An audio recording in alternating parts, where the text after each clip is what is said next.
Amerika Dr Martin Luther King.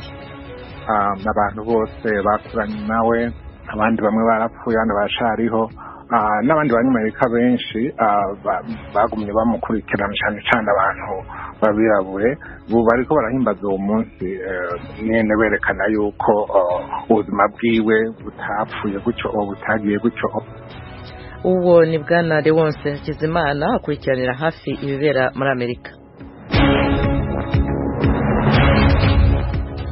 Mu Rwanda urukiko rukuru rumaze gusubika urubanza rwa Edouard Bamporiki wahoze ari umunyamabanga wa leta muri Minisiteri y'Urubyiruko n'Umuco. Naho mu mahanga impanuka ya bisi yabaye kuri uyu wa mbere muri Senegal yahitanye abantu 19 abandi batari bake barakomereka. Aya makuru hamwe n'ayandi ni mu kanya gato.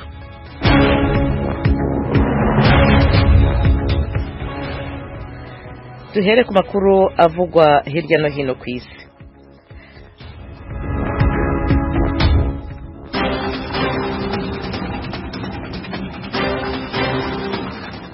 Impanuka ya bisi yahitanye kuri uyu wa mbere abantu muri Senegal, abantu 19 n'abandi batari bake barakomereka. Inkuru mugezwaho na Fide Niyongabo. Abo bagwanyi biyitira igitero ca bombe cagizwe ejo ku munsi wa Mungu cyahitanye abantu 14 nk'uko bishikirizwa n'abategetsi kuri uno munsi wa mbere. Mu rwandiko bashize mu kinyamakuru cabo ca Amak, abo bagwanyi bavuga ko bateguye ico gitero aho batega bombe muri iryo shengero riri Kasindi baca bayituritsa igihe abantu bariko barasenga. Banditse bavuga kandi bati abasirikare ba Kongo bakwiye kumenya ko mu gihe bazobandanya kugira ibitero kuri Mujahideen bizobandanya kubazanira ukuneshwa no kubura. Abo bagwanyi bavuga ko iyo bombe yahitanye abakristu 200 yamara kuri uno munsi wa mbere. Abategetsi ba Kongo batangaje ko hitavye Imana abantu 14 gusa kandi ko hakomeretse abandi 63. Abakomeretse batabawe n'inzego za ONU zijejwe umutekano arizo MONUSCO ku bitaro bikuru vya Beni. Ubu ni Oriane Tangishaka mu tabare ntabwo ari inkuru twari twababwiye, ariko iyo yatubwiraga ko leta y'Islamu yemeza ko kuba abantu 14 barishwe mu rusengero muri Repubulika ya Demokarasi ya Kongo. Noneho tujye muri Senegal aho abantu 19 bapfuye abandi batari bake bagakomerekera mu mpanuka ya bisi yabaye uyu munsi ku wa mbere. Fide Niyongabo niyo nkuru abagezaho. Bisi yagerageje kwirinda guseka indogobwa ikisekana n'ikamyo, abantu batari munsi ya 19 barasiga ubuzima mu gihe abandi batari bake bakomeretse. Abategetsi batangaje ko iyo mpanuka yabereye hafi yahitwa Ngensa mu buraruko bw'igihugu. Ku rubuga rwa Twitter, President wa Senegal Macky Sall yamenyesheje ko ari indi mpanuka yihaye inkumbi mu mabarabara y'igihugu ciwe. Yifatanije mu mubabaro n'imiryango y'ababuze ababo, akaba yifurije abakomeretse gukira n'ingoga. Mu rwiheza abantu 40 barapfuye mu mpanuka ya bisi yabereye mu mihana yahitwa Mivi mu ntara ya Kafrine. Inyuma y'iryo sanganya leta yaratangaje ingingo nshasha zigenewe kugabanya impanuka zo mu mabarabara y'igihugu. Amasanganya yo mu mabarabara ni ibintu biba kenshi muri Senegal kubera amabarabara mabi, imodoka zitameze neza n'abadereva batubahiriza amategeko. Mu mwaka wa 2017 abantu 25 barapfuye igihe amabisi abiri yasekana. Benshi mu bapfuye bari bagiye mu gisagara ca Touba kiri hagati mu gihugu mu bisabisho by'umwaka by'abayisilamu. Radio Ijwi rya Amerika. Twababwiraga ko leta ya Somalia yatanze itangazo ivuga ko igisirikare cyayo kigaruriye imijyi ibiri yari yafashwe n'abarwanyi ba Al-Shabaab. Oriane Tangishaka haratubwira ibindi kuri iyi nkuru. Umushikiranganji ajejwe kwivuna abansi wa Somalia Abdullah Kadir Mohamed Nur yabwiye Ijwi rya Amerika ko abasirikare b'igihugu bifatanyije n'abanyagihugu bigaruriye uducimbiri twa Haradere na Galchad batarinze gutana mu mitwe n'abagwanyi ba Al-Shabaab kubera abo bagwanyi baciye bahunga intambara. Haradere kari ku kivuko kiri mu kigwati gikomeye kandi cyahora gikoreramo abasuma biba mu nzato. Ni agacimbiri kandi kari mu ntara ya Galmudug kahora mu minwe ya Al-Shabaab gushika kuri uno munsi wa mbere. Umushikiranganji Nur avuga ko igisirikare cyafashe utwo ducimbiri gifashijwe n'abanyagihugu b'abagwanyi bo mu karere hamwe n'abanyagihugu baba muri ivyo bigwati nyene. Avuga kandi ko ata abanyagihugu bahora baba mu gacimbiri kubera El Shabab yatumye abanyagihugu bomoka amaduka agahava akugara. Leta ya Burkina Faso yatangaje uyu munsi kuwa mbere ko intagondwa z'abayisilamu zashimuse abagore bagera kuri 50 mu ntara ya Sumu iri mu majyaruguru y'igihugu ku itariki 12 na 13 z'uko kwezi kwa mbere k'uyu mwaka. Amakuru nkuru mugezwaho na Fidel Ngabo. Abantu bitwaje ibigwanisho banyuruje abo bapfasoni igihe bariko bamura ivyamwa hanze y'imihana yahitwa Liki hafi ibirometero 15 umuntu avuye mu gisagara ca Aribinda no mu kindi gice kiri mu burengero bw'ico gisagara. Itangazo rya leta rimenyesha ko igikorwa cyo gutora abo bapfasoni banyurujwe ari bazima catanguye. Burkina Faso imaze igihe ihanganye n'umugumuko w'intagondwa z'abayisilamu zikorana n'umugwi Al-Qaeda na leta ya Kiislamu watandukiye igihugu bihana urubibire ca Mali mu mwaka wa 2015 naho amakungu yagerageje guhagarika uwo mugumuko. Abantu ibihumbi n'ibihumbi barishwe, abandi barenga miliyoni 2.7 baravuye mu vyabo mu karere ka Sahel.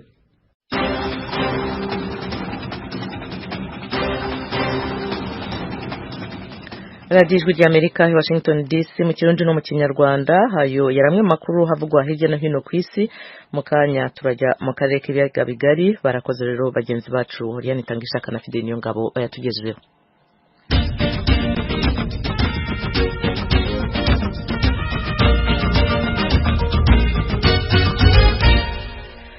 Mu Rwanda kuri uyu wa mbere umucamanza mukuru mu rukiko yasubitse urubanza rw'umunyapolitiki ni Edouard Bamporiki mu buryo butunguranye. Uyu mugabo wahoze ari umunyamabanga wa leta muri Minisiteri y'Urubyiruko n'Umuco aregwa ibyaha byo gusaba no kwakira ruswa.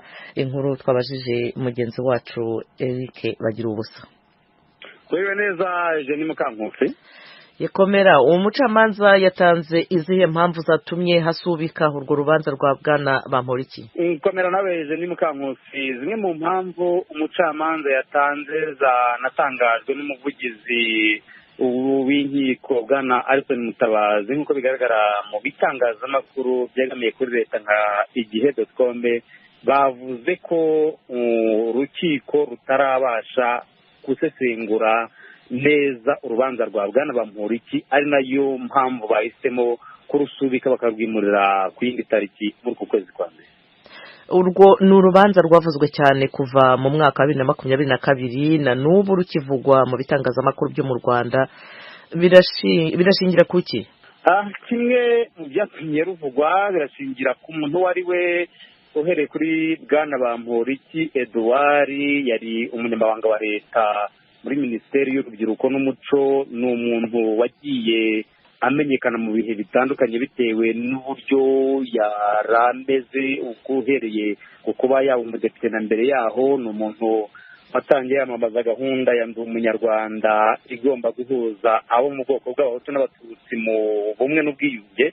Ariko noneho igikomeye cya mbere na mbere cyatangaje abantu ni uburyo u Rwanda rutihanganira ruswa, ariko noneho akaza mu ba mbere mu bafungiwe iwe mu rugo. Na n'ubu ngubu ukurikije wenda ibyo abantu bavuga bakakibaza uburyo urukiko rwamukatiye imyaka 4 kandi ubushinjacyaha bwari bwamusabye imyaka 20 yo gutanga yazabu ya miliyoni 200, ariko urukiko rukavuga ruti agomba gutanga miliyoni 60. Kugeza ubu rero kimwe wenda mu byo umuntu yavuga kuba rwaravuzwe, ibyo byose wabishingiraho ukurikije uko Bamporiki amenyekana. Ni umuntu wagiye yumvikana cyane avuga ko ashize imbere iyo gahunda yo kugira ubumwe n'ubwiyunge hagati y'Abahutu n'Abatutsi, ariko nanone akavuga uburyo yinjiye umujyi wa Kigali ahagana mu mwaka w'2000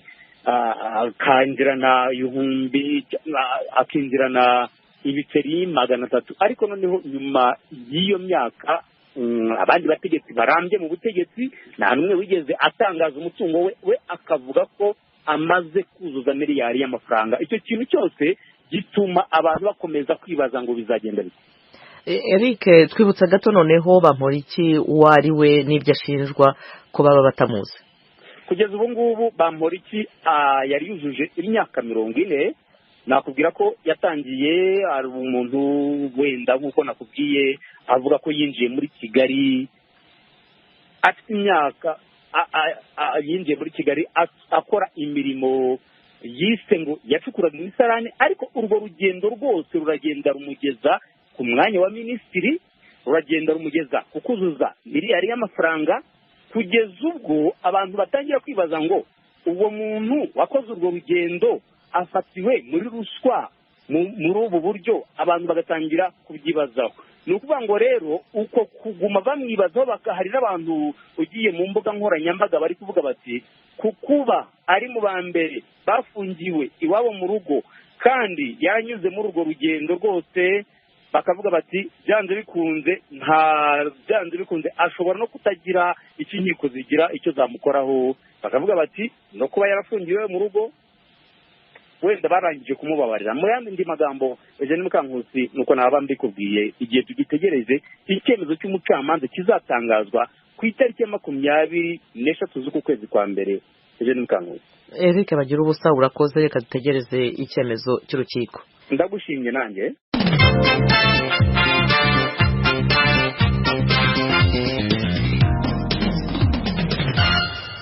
Ibiganiro byacu birakomeje. Tujye noneho mu Burundi. Abaturage bo muri komine zitandukanye z'intara ya Kayanza bahingiye hamwe ibigori mu bibaya bigize iyo ntara, bavuga ko umusaruro barimo kuhabona uzabakura mu bukene. Ni mu gihe toni z'ibigori hafi 8 arizo zitezwe gusarurwa muri ibyo bishanga, nk'uko bitangazwa na Minisiteri y'Ibidukikije, Ubuhinzi n'Ubworozi y'icyo gihugu. Inkuru mugezwaho na mugenzi wacu Thierry Vendayishimiye ari Kigali mu Rwanda. Mwirima gici riheze mu myongo itandukanye igize intara ya Kayanza, imyongo ifise uburinganire bugera kuri hectare 2015 yo mu makomine atandukanye, niyo yarimwemwo ibigori bya kijambere mu buryo bwa kijambere. Imiryango irenga 46,000 irimira muri iyo myonga yarashize hamwe imyaba yayo, gutyo baraheza barima bakurikiranwa n'abarimu b'indimo. Ni ukuvuga ko barimiye rimwe, baterera rimwe imbuto biguriye, babagarira rimwe, bafumbirira rimwe bakoresheje ifumbire biguriye, baraheza barondera n'ababirarira. Abanyagihugu barimiye muri iyo myonga barashima ico gikorwa bafashijwemwo n'abajejwe intwaro, na cane ko iyo myonga yari isanzwe irimwamwo ibikaju. Bataratangira kuwurimiramwo rero uwo mwonga, ni ukuvuga ntiwari witunganijwe neza. Nukuri twiyumva neza, urabona bakirima ibikaju, abagabo nibo baduhenda. Twebwe abakenyezi ntibanatubwira ko babigurishije, bakayajana mu kabare, umwana akarara ubusa. Umugabo ubu baduhimirije kurima ibi bigori, ubu umunezero ni mwinshi. Tugitangura kurima nta mwimbu nk'unya twari bwahabona, mugabo no munsi turabona yuko hariho akarusho kanini gose. Mu gihe amategeko yo kurimira hamwe muri uyo mwonga hasigura ko bategerezwa gusarurira rimwe, abo banyagihugu bavuga ko hari abarimyi baba bashaka gusoroma hakiri kare. Bariho nyene ego, abakuru bama bivuga ko intumva tuzokwamaho, bariho turasarura nyene ugasanga umuntu yagiye kandi batubuza, mugabo ugasanga nyene byabaye kuko tubisoromye bitarera ntituzojana ku isoko, mugabo tubisoromye bimaze kwera tuzojana ku isoko, umufuko nawe ucuza ufise amafaranga kandi no muhira abana bashikiriwe bafunguye. Abo barimira muri iyo myonga basigura kandi ko bigitangura batabitahura, ahubwo bumva ko bagiye kunyagwa amatongo yabo. Abantu benshi byaratugoye cyane kuko nyene bibaza ati noneho ziranyazwe nyene tubagira bayitware. Hama n'ukuri batubwiye ati dutere ibigori bibiri twahora duteranye kabitanu mwibango. Byarabagoye cyane, ariko undi baza umurimyi aramaze kubitahura. Gitangura kubiduhimiriza, twabona umenga bariko baratugora no kuza gutera wamenga tuza ku nkoni. Musitanteri wa komine Muhanga yo mu ntara ya Kayanza, Ndayizeye Benoit, asigura kubijanye no gusoromera rimwe kuri abo barimyi akamaro kabyo. Twasavye yuko no gusoroma tuzosarurira umunsi umwe kugira tubisarure vyeze neza, ko dusanzwe dufise n'amahanga ari kwimburiramwo, gutyo bakure ko ivyo bashobora gushora kugira wa mufuko uronke agafaranga, bongere bakure ko nivyo bajana mu mihana iwabo kugira bashobore gufungurira umuryango. Harabaye n'igihe bisaba yuko ngaha tuhama, nisi yose tukazindukira ngaha kugira tube kumwe n'abarimyi tubasigurire kuko ari intango ya migoye. Kanyana Janvier musitanteri wa komine Butaganzwa mu ntara ya Kayanza nyene nawe avuga ko kugira ngo bashike kuri iyo ntumbero yo kurimira hamwe ibihingwa bifitiye akamaro abanyagihugu bose bitari byoroshe. Uyu mwonga twashitse mino komine bawurima mu giterwa c'ibikaju cyari igiterwa gitera amataki cyane mu ngo usanga bararimye mugabo hageze kubishora batusanga ntibavyumvikanye ko umugore yagenda kuraba agasanga umugabo yabigurishije kera. Rero twaricaye hamwe turaraba dusanga uyu mwongo dupfa kubusa ni umwongo urimwo amazi kandi n'umwonga twabona ushobora no kumeramwo ibindi biterwa bishobora gufasha umenegihugu. Turumva yuko hamwe twobahindurira igiterwa ko hobamwo akarusho gusumba nk'abo mu ntwaro tufata ingingo itari yoroshe kuko turibuka ko habaye ibibazo byinshi baranaturega kuba dukurira hejuru mugana nabo nyene turabumvisha yuko uwo mwonga twebwe tubona ko duhinduye igiterwa ari habene gihugu bashobora kuhatorera koyoko. Ibikorwa byo gusarura ibyo bigori byaratanguye mu mpera z'ukwezi guheze. Umuyobozi ajejwe uburimyi n'ubworozi mu ntara ya Kayanza Adere Niyonsaba yaratanguje icese igikorwa ciyimbura aho yamenyesheje ko biteze umwimbu ushimishije. Turi mu gikorwa bwa mbere cyo kuraba ukuntu irimagiki byagenze ivyo navyo bijanye no gusarura aho ibigori byamaze kwera aho naho turabakumbure aho bimirije gusoroma hatarenga mu ndwiza nuko tubona ko umwimbu ushimishije kandi ngahano babwira yuko aha mu ntara Kayanza mu myongere ng'ijana dusane dufise ifise uburinganire burengane n'amahegitari arenga 3500 imyonga 75 muri yo bateye igiterwa c'imbuto y'ibigori yimbuka cane. Kuri ubu umwimbu ungana hafi amatoni 800 y'ibigori niwo witezwe kuronkwa ku mwimbu w'ibigori byarimwe mu mwonga muri iri ci riheze nkuko bishikirizwa n'abajejwe ibidukikije uburimyi n'ubworozi mu ntara ya Kayanza. Baba bajejwe intwaro ngaho mu Kayanza n'abanyagihugu basigura ko bahuye n'utubazo two kuronka imbuto batevye ndetse no kubura ifumbire bagasaba ko bozwa bararonswa ibyo bikoresho ku gihe kugira ngo umwimbu ugende neza. Mwamenya kandi ko muri season kuri iyo myonga izotangura guterwamwo ibiharage guhera muri uku kwezi kwa mbere mu nyuma hazokurikire kurimwamwo igiterwa c'ibiraya nkuko bimenyeshwa n'abarongoye ayo makomine agize intara ya Kayanza. Thierry Ndayishimiye, Ijwi ry'Amerika, i Kigali. Ijwi ry'Amerika i Washington DC mu Kirundi no mu Kinyarwanda. Ibiganiro byacu birakomeje. Uyu munsi kuwa mbere tariki 16 ukwezi kwa mbere Amerika yibutse intwari yaharaniye uburenganzira bw'abirabura Dr. Martin Luther King yiciwe mu mujyi wa Memphis muri leta ya Tennessee ku itariki ya 4 y'ukwezi kwa 4 umwaka w'1968. Ejo ku cyumweru yari kuba yujuje imyaka 94.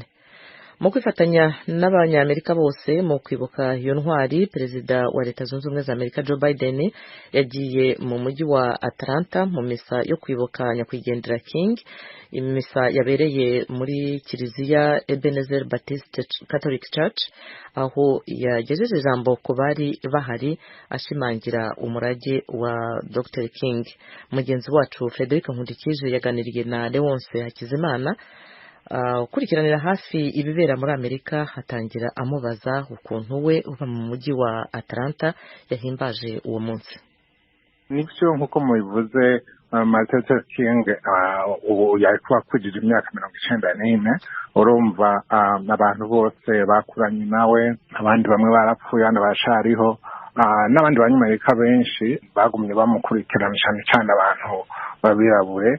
Ubu bariko barahimbaza uwo munsi nyene berekana yuko ubuzima bwiwe butapfuye gutyo butagiye gutyo, ko igihe yamaze kuri ino si yashoboye gufasha kugira ngo Amerika igire intambwe.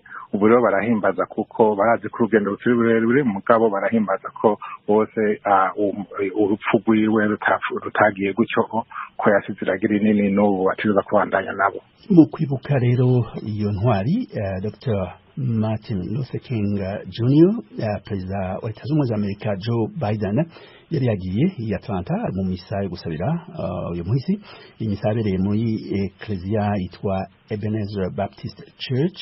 Akaba yarashikije amajambo akomeye cyane rwose, cyane ahayagiza ukubona kure eka imboneza avuga ko yari imboneza avuga ko Martin Luther King yari imboneza mu buryo bwinshi cyane rwose mu bintu bitandukanye ijambo rya perezida Biden mwajakiye gute Biden n'umuntu uravye kuva ashikiye ategeye mu butegetsi akirya ico gihe afite imyaka 29 aja muri Sena yaciye agenda atangura kumenyana n'abirabure benshi bari mu butwari bagendana na Martin Luther King hama baguma bazinanye cyane gose nkuko mubizi ngira ngo ni yatarabirabure ntiyari gupfa yatowe ivyo rero Biden agiyeyo asa nuko atashe muhira n'umukatolika mugabo nkuko mubizi Martin Luther King yari umuporoti mugabo ugiye kuraba ukuntu ibintu byinshi bahuriyeko n'ibintu yumva yagiye umenga atashe muhira rero kuko ntazinanye n'abo bantu akaba yaburi karavuga ijambo rero n'umuntu afite ibintu byinshi bahuriyeko uravye nawe nyene Biden yabuze abantu benshi mu muryango wiwe nk'umwana wiwe byamaze gose kuburyo rero ijambo yashikirije n'ijambo ryari rikomeye gose kuko yagombye kubereka yuko Martin Luther King yapfuye mugabo ibintu yarwaniye ibintu umubabaro bafise ubu n'umubabaro nk'ububuzi wiwe nyene ubandanya naho heze imyaka myinshi ku buryo yagombye kubereka yuko ijambo ryose ugiye kuriraba yavuga ati ni mubandanye mu Rwanda ivyo yatanguye ntimubihagarike kuko murabizi yuko urugendo rukihari uvyerekeye ubutungane uvyerekeye kurwanira agateka ka bose iyo n'ingwano itazova yahagaritse yagombye kubereka ati ntimucike inkokora hari ibintu byinshi bimaze kurangurwa umugabo urugendo rushari rurerure ico niyo jambo nyamukuru ibisigaye yagombye nyene kubereka yuko nawe yamaze cyane yatanguye kuvuga abantu benshi hariya George yaho yari nyene Atlanta kuko benshi arabazi nabo baramuzi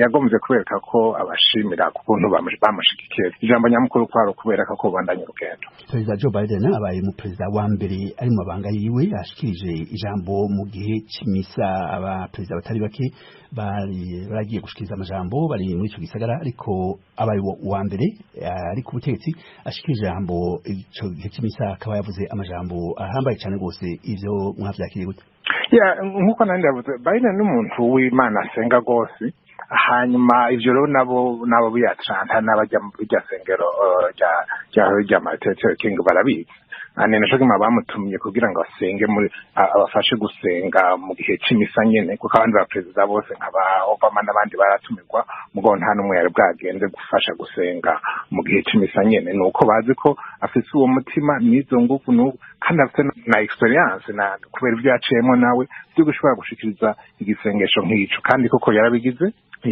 yashoboye kubisigura neza arabafasha umubabaro nabo mugabo n'umwe n'akanyamuneza kuko yababariye ati ndaba ibyo tumaze kurangura bimaze kurangurwa naho urugendo rukihari hari ibintu byinshi twakoze reka nicike inkokora ahubwo tubandanye tugarutse ku iragi nyakwigendera Dr. Martin Luther King Jr.